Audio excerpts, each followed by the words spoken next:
सुशासन और विकास की नई ऊंचाइयों पर ले जा रहे हैं माननीय मुख्यमंत्री माननीय श्री योगी आदित्यनाथ जी।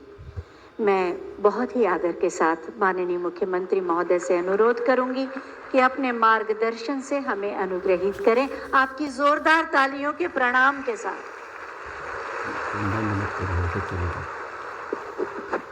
रिकॉर्डिंग होता है।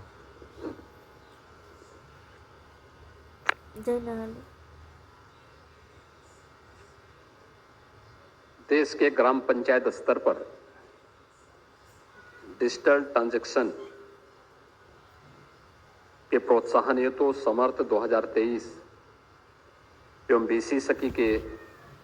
राष्ट्रीय सम्मेलन के उद्घाटन कार्यक्रम में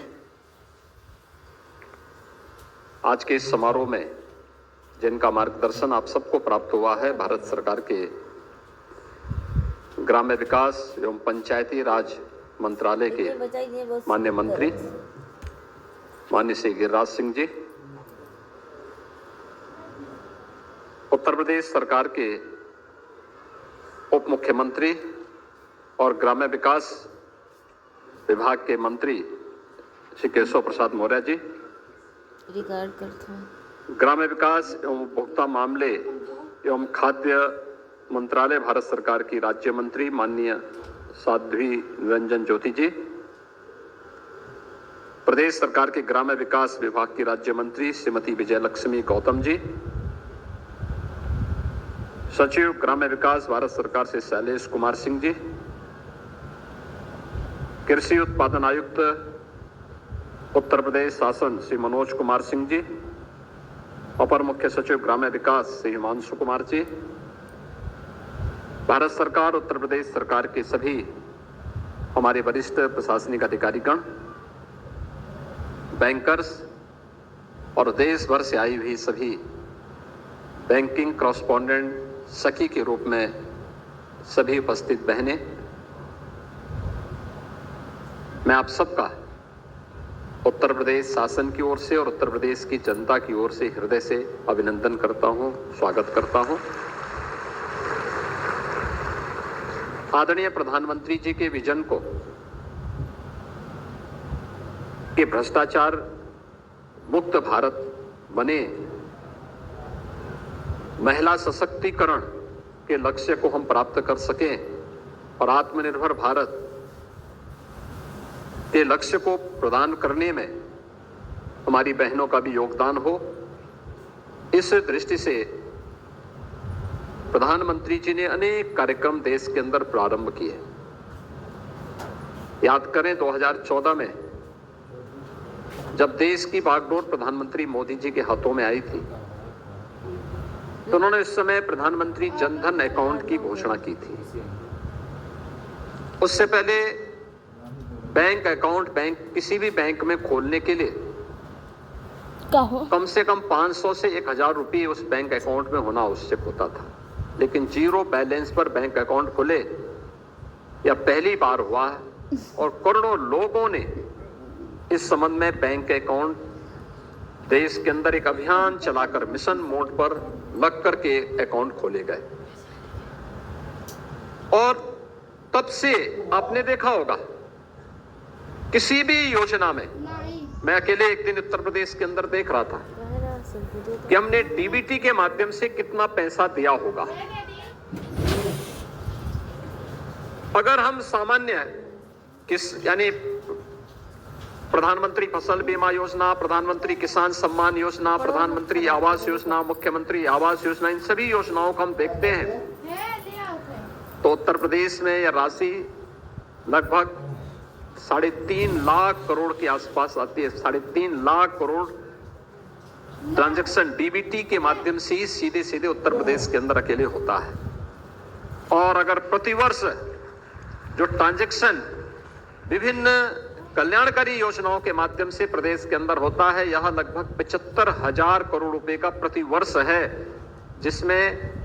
बैंकों के साथ लेन देन का जो भी मामले आते हैं, इन सभी कार्यक्रमों को हम देखें तो 75,000 करोड़ का है। मुझे प्रसन्नता है कि प्रधानमंत्री जी ने 2020 में जब कोरोना चरम पर थी वैश्विक महामारी से दुनिया पस्त थी, तब उन्होंने प्रयागराज की धरती में वीसी सखी के इस अभिनव कार्यक्रम का शुभारंभ किया था। आपने 2020 में प्रधानमंत्री जी के द्वारा संवाद उत्तर प्रदेश की वीसी सखियों के साथ जो किया गया था, उस संवाद के कार्यक्रम को आपने अभी कुछ देर पहले यहां पर उस समय की रिकॉर्डिंग को देखा है। प्रधानमंत्री जी स्वयं इस बात को लेकर खुश थे कि जो उनका विजन था व्यवहारिक धरातल पर कैसे जमीनी धरातल पर उतर रहा है, और उस समय जो कार्यक्रम देखने को मिला था, आज उसके परिणाम हम सबके सामने हैं। आज मुझे प्रसन्नता है, उत्तर प्रदेश के अंदर आज के दिन पर लगभग 56,000 ग्राम पंचायतें हैं, जिनमें से 56,000 में बीसी सखी चयन की प्रक्रिया पहले ही पूरी की जा चुकी है। 51,000 के चयन के कार्यक्रम के साथ साथ उनकी ट्रेनिंग के कार्यक्रम को, और उनमें से बड़ी संख्या में 41,000 ने अपना कार्य भी प्रारंभ कर दिया है। ये उत्तर प्रदेश के अंदर है, और उसमें सबसे बड़ी बात यह है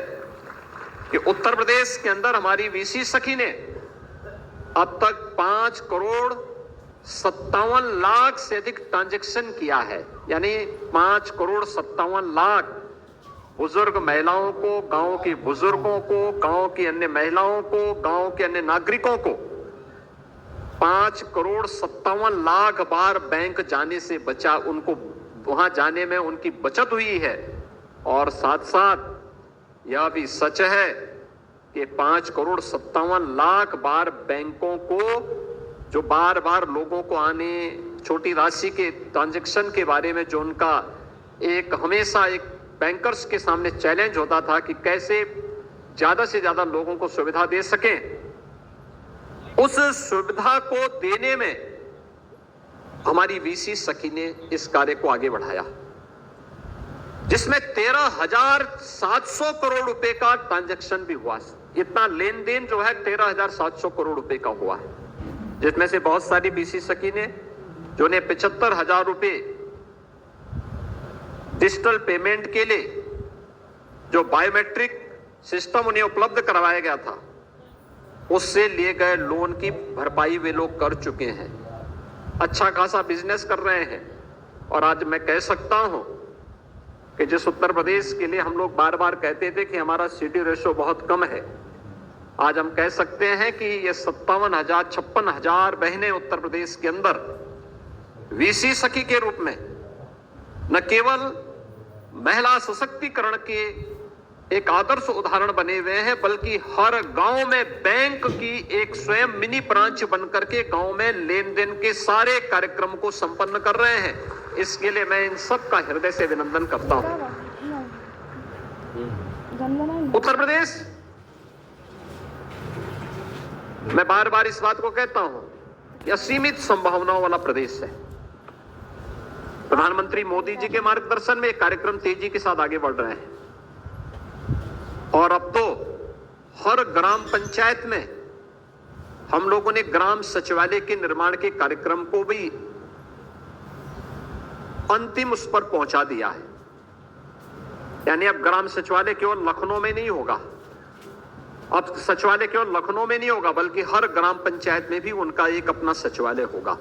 और ग्राम सचिवालय में कंप्यूटर ऑपरेटर की नियुक्ति पहले से की जा चुकी है। ग्राम सचिवालय में जितना भी गांव से जुड़े हुए किसी भी व्यक्ति की अपनी समस्याएं हैं, आय प्रमाण पत्र है, निवास प्रमाण पत्र है, जाति प्रमाण पत्र है, जन्म और मृत्यु के प्रमाण पत्र हैं, ये सभी तो वहां देने की व्यवस्था होगी ही, बल्कि वीसी सखी के बैठने की व्यवस्था भी वहां पे होगी। और साथ साथ मिशन शक्ति के अंतर्गत महिलाओं की सुरक्षा और ग्राम पंचायत से जुड़े हुए, राजस्व से जुड़े हुए, ग्राम पंचायत से जुड़े हुए, पंचायती राज से जुड़े हुए या किसी भी विभाग से जुड़े हुए कोई भी अन्य महत्वपूर्ण कार्यक्रम होंगे, उन सभी की समीक्षा का केंद्र बिंदु भी हमारी ग्राम पंचायतें बनेंगे। ये 56,000 से अधिक ग्राम पंचायतों में बैंकिंग लेन देन के कार्यक्रम को तेजी के साथ आगे बढ़ाने का जो शुभारंभ 2020 में प्रधानमंत्री मोदी जी ने प्रारंभ किया था, वो प्रयागराज की धरती से प्रारंभ किया था, आज वो एक नए स्वरूप में इस राष्ट्रीय सम्मेलन के रूप में हम सबके सामने देखने को मिल रहा है। अगर हमें भ्रष्टाचार पर प्रहार सचमुच करना है तो हमें डिजिटल ट्रांजैक्शन की तरफ जाना ही होगा, तकनीक का उपयोग करना ही होगा, और तकनीक का उपयोग भ्रष्टाचार पर तो प्रहार है ही, बल्कि एक गरीब को मिलने वाली शासन की सुविधा का लाभ भी प्राप्त हो जाएगा। मैं आभारी हूं आदरणीय प्रधानमंत्री जी के, और मैं धन्यवाद दूंगा माननीय गिरिराज सिंह जी के। वे पिछली बार जब उत्तर प्रदेश में आए थे तो उस समय उन्होंने इस बात को कहा था कि मैं प्रयास करूंगा। उत्तर प्रदेश को उन्होंने यहां से जाने के बाद 10 लाख ग्रामीण क्षेत्र में नए आवास की सुविधा भी उपलब्ध कराई है, और अब तक मैं कह सकता हूं कि उत्तर प्रदेश में पिछले 6 वर्ष के अंदर ग्रामीण और शहरी क्षेत्र में हम देख लें तो लगभग 54.5 लाख गरीबों को एक एक आवास की सुविधा उत्तर प्रदेश के अंदर देने में हमें सफलता प्राप्त हुई है। 54.5 लाख, अनुमान करिए, आजादी के बाद इन 54.5 लाख गरीबों के पास अपना सिर ढकने के लिए आवास नहीं था, और कोई भी 54 लाख आवास में ये नहीं कह सकता कि किसी से भी कोई पैसा किसी ने लिया हो, क्योंकि पैसा तो लखनऊ में बैठ करके एक क्लिक के माध्यम से उन सभी लाभार्थियों के खाते में जाता है। इसमें कोई मिडिलमैन है ही नहीं, पैसा सीधे उनके पास जाने की व्यवस्था कर दी गई है। यानी शासन की योजना का लाभ अंतिम पायदान पर बैठे हुए व्यक्ति तक बिना किसी रुकावट के, बिना किसी बैरियर के प्राप्त होना, यही सुशासन का लक्ष्य है, और वास्तव में यही राम राज्य की अवधारणा है, जहां पर किसी के साथ कोई भेदभाव न हो, बल्कि शासन की योजनाओं का लाभ उसके अनुसार उसका हक उसे प्राप्त होता हो। यही सुशासन का सबसे बड़ा लक्ष्य है, और प्रधानमंत्री मोदी जी ने सुशासन के इस लक्ष्य को प्रदान करने का जो लक्ष्य रखा था, आज सफलतापूर्वक देश के गांव-गांव में यह सुविधा प्रत्येक नागरिक को प्राप्त हो रही है। और मुझे प्रसन्नता है कि इसके वाहक के रूप में, बड़ी मात्रा में इसके वाहक के रूप में हमारी बहनें वीसी सखी के रूप में बनी हुई है। ये राष्ट्रीय सम्मेलन उत्तर प्रदेश के इस उदाहरण को और प्रधानमंत्री जी के इस विजन को जमीनी धरातल तक पहुंचाने और अन्य सेक्टर्स को भी इसके साथ जोड़ने में सहायक होगा, क्योंकि अभी तो यह बैंकिंग लेन देन का काम कर रही है। बहुत सारी जगह इन्होंने बिजली के बिल को जमा करने, बीमा से जुड़े हुए तमाम अन्य कार्यक्रमों को भी आगे बढ़ाने का कार्य किया है। लेकिन बहुत सारे ट्रांजैक्शन हैं जिसमें ये जुड़ सकती हैं और उसके माध्यम से इस कार्यक्रम को आगे बढ़ाने का कार्य कर सकती हैं। और मुझे प्रसन्नता है कि उत्तर प्रदेश के अंदर वीसी सखी का एक कार्यक्रम सफलता की नई ऊंचाइयों की ओर बढ़ चुका है। मैं माननीय मंत्री, केंद्रीय मंत्री से एक और बात बताना चाहूंगा। उत्तर प्रदेश के अंदर हम लोगों ने तय किया है कि आंगनवाड़ी कार्यकर्तियों के द्वारा जो पोषाहार वितरित होता था, उत्तर प्रदेश देश का संभवतः पहला राज्य होगा जो महिला स्वयंसेवी समूह के माध्यम से ही इसको घर घर तक और हर उस जरूरतमंद तक पहुंचाने का कार्य कर रहा है। इसके लिए बड़े बड़े प्लांट हर विकासखंड, हर 2 विकासखंड स्तर पर लगाने की कार्रवाई अंतिम चरणों में चल रही है, और इसमें केंद्र और राज्य सरकार मिलकर के क्वालिटी कंट्रोल करते हुए इस कार्यक्रम को हम आगे बढ़ाने का कार्य कर रहे हैं। आपने उत्तर प्रदेश के अंदर महिला सशक्तिकरण के एक नए उदाहरण के रूप में बलेनी मिल्क प्रोड्यूसर की भी चर्चा की। ये झांसी और बुंदेलखंड